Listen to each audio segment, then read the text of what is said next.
गुफ्तगू जमूद से। तहरीर डॉक्टर जासिम मोहम्मद मतो। रास्ता चलते यकायक झगड़ने की आवाज सुनाई दी। आवाज का ताक़ुब करते हुए झगड़े की जगह पर पहुंचा। दो अफराद आपस में जोर जोर से तकरार कर रहे थे। मैंने मुदाखलत करना चाही मगर बेसूद। वहीं एक शख्स खड़ा इन्हें देख रहा था। मैंने पूछा, ये कौन है? उसने कहा, इनमें एक का नाम जज्बात है और दूसरे का जमूद। दोनों में बहस जारी थी। जमूद, सारा इल्जाम तुम सिर्फ मुझ पर धर रहे हो। जज्बात, ये इल्जाम नहीं हकीकत है। जमूद, नहीं ये इल्जाम है। तुम्हारा दावा है कि मैं और सिर्फ मैं दायाने हक को कारे दावत से बेजार, बेहिम्मत और आराम का खूगर बनाता हूँ। जज्बात, हाँ, और मैं सही समझता हूँ कि ये बात सही है। तीसरे फर्द ने, जो दाई हक था, मुदाखलत करते हुए कहा, क्यों न बहसो तकरार के बजाय माकूल अंदाज से इस मसले पर गुफ्तगू जाए। दोनों आमादा हो गए। जमूद ने कहा, बहुत सारे असबाब हैं, बाज ईमानी, बाज दावती और बाज नफ्सियाती। दाई ने कहा, ईमानी दावती असबाब तो हम जानते हैं, आज नफ्सियाती असबाब पर गुफ्तगू मुनासिब रहेगी। जमूद ने कहा, नफ्सियाती अवामिल के नतीजे में जो जमूद पैदा होता है वो सबसे ज्यादा खतरनाक होता है, क्योंकि दाई को अपने कमजोर होने का एहसास एक मुद्दत काम करने के बाद होता है। दाई ने पूछा, वो कैसे?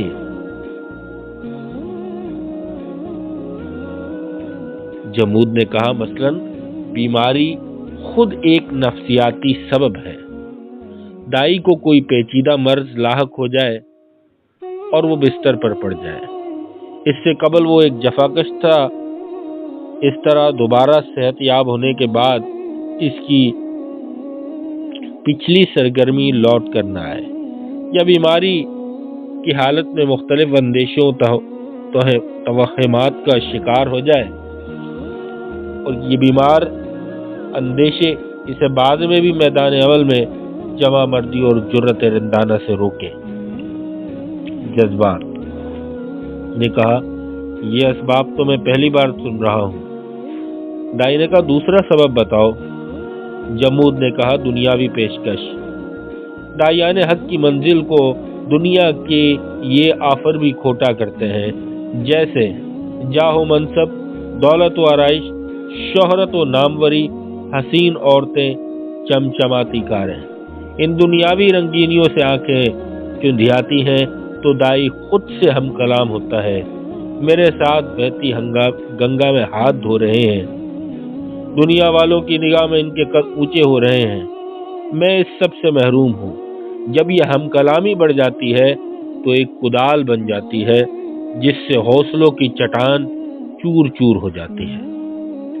जज्बात ने कहा, यह तो बहुत होता है। जमूद ने कहा, तीसरा सबब आराइशों की कसरत है। ये ज्यादातर मखमली सोसाइटियों और मरमरी घरानों में होता है। दाई की परवरिश ऐशो आराम में होती है। इसकी पसंद का ख्याल होता है। उम्दा ग़िज़ाएं, नरम बिस्तर, इसके हर नाज पूरे किए जाते हैं। किसी के मजाल नहीं होती कि इसके मिजाज के खिलाफ कोई बात कहे। इस मिजाज का फर्द तहरीक में शामिल होता है तो वो वहाँ जिंदगी और निज़ाम इज्तिमाइयत को बिल्कुल मुख्तलिफ पाता है। कहाँ ये कि कोई इसकी बात नहीं काट सकता था, और कहाँ ये कि इसको नसीहत भी की जा रही है और हिदायत भी दी जा रही है। घर में सब इसके खादिम थे, यहाँ बावर कराया जा रहा है कि वो तहरीक का खादिम है। कभी कभी ये तब्दीली दिल बर्दाश्त नहीं करता। अंजाम कार रफ्तार में फर्क आता है। तेज रफ्तार गाड़ी को किसी मोड़ पर ब्रेक लग जाता है। दाई ने कहा, हाँ, मेरा साथी इसी कैफियत से दो चार हुआ। जमूद ने कहा, चौथा सबब जज्बातियत है। मिसाल के तौर पर ذمہ دار کارکن کے ساتھ رویہ کبھی سخت ہو جائے، اس سخت گیری پر وہ غصہ ہو جائے اور اس کے بڑھتے ہوئے قدم سست پڑ جائیں، حوصلے جواب دینے لگے، کامیابی کی منزل قریب نظر نہ آئے، کارکن جلد باز جذباتیت سے مغلوب ہو کر تحریک کی جہد مسلسل سے اکتاہٹ محسوس کرے اور مختصر راستے کی جستجو میں عزم سفر ہی کھو بیٹھے۔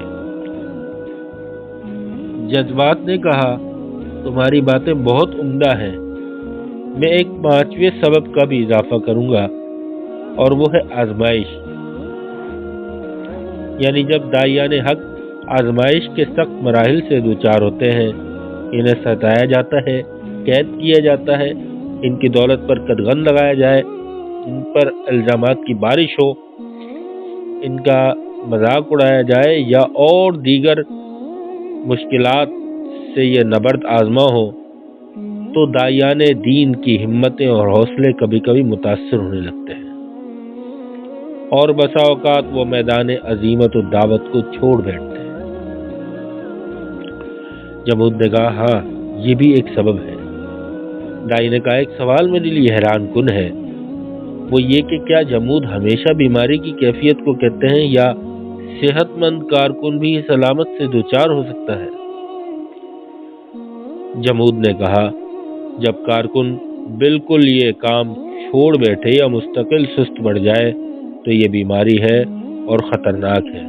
ہاں کبھی کبھی کچھ سستانے کی سی کیفیت ہو تو یہ فطری ہے اور صحت مند کارکن کو بھی ہو سکتی ہے۔ امام ابن قیم رحمۃ اللہ علیہ نے اسی کیفیت کے بارے میں فرمایا، دلوں پر جوش بھی آتا ہے اور بیزاری بھی۔ جب جوش اور آمادگی کی حالت ہو تو غنیمت سمجھو، اور جب کچھ بیزاری اور بے رغبتی دیکھو تو کچھ دیر کے لیے چھوڑ دو۔ دائی نے جذبات سے کہا، بعض دائی جمود کے شکار کیوں ہو جاتے ہیں؟ تم نے ٹھنڈے کانوں سن لیا، اب تمہیں یہ بتانا ہے کہ دائیوں کے دلوں میں جذبات کی انگیٹھی کیسے گرم کی جائے کہ وہ کبھی سرد نہ ہو۔ جذبات نے کہا، ہاں بتاتا ہوں۔ اسلام کے حقیقی اور جامع تصور سے ان کو روشناس کرایا جائے، اور یہ کہ انسانوں کی کامیابی اسی میں مضمر ہے۔ امت کی دردناک صورتحال کی شدت سے وہ آگاہ اور اس پر سوچیں، اسلامی تاریخ کا مطالعہ کریں، تاریخ اسلام کے جانبازوں اور سرفروشوں کے حالات پڑھیں، کامیابی کا حقیقی مفہوم ان کو معلوم اور ذہن نشین رہے، ایمان ان کے دلوں کی گہرائیوں میں اتر جائے۔ جذبات کی تعمیر اسی احساس میں ہوتی ہے۔ دائی نے کہا، یہ امور اعتدال پر مبنی جذبات کی صحیح نمائندگی کرتے ہیں۔ جذبات نے کہا، ہاں یہ درست ہے۔ جذبات دو بری کیفیات کے درمیان ایک معتدل کیفیت ہے۔ جذبات حد مطلوب سے کم ہوتے ہیں تو جب ہوتا ہے، حد سے بڑھ جاتے ہیں تو نامطلوب جذباتیت پیدا ہوتی ہے۔ اس جذباتیت کی صحیح تصویر علامہ یوسف القرضاوی نے بیان کی کہ وہ مال اور جان کی قربانی دینے کے لیے آگے بڑھ رہا ہے، مگر جان و مال کی قربانی سود مند اور نتیجہ خیز کیسے ہوتی ہے اس کا خیال نہیں کر رہا ہے۔ اعتبار صرف اس کا نہیں ہے کہ اجر و ثواب کی طلب میں قربانی کا جذبہ موجود ہو، بلکہ یہ جذبہ اپنی پشت پر فہم اور سوجھ بوجھ کی وہ طاقت بھی رکھتا ہو جو قربانی کو نتیجہ خیز بنائے اور جس سے اجر و ثواب کے ساتھ بہتر نتائج بھی حاصل ہو۔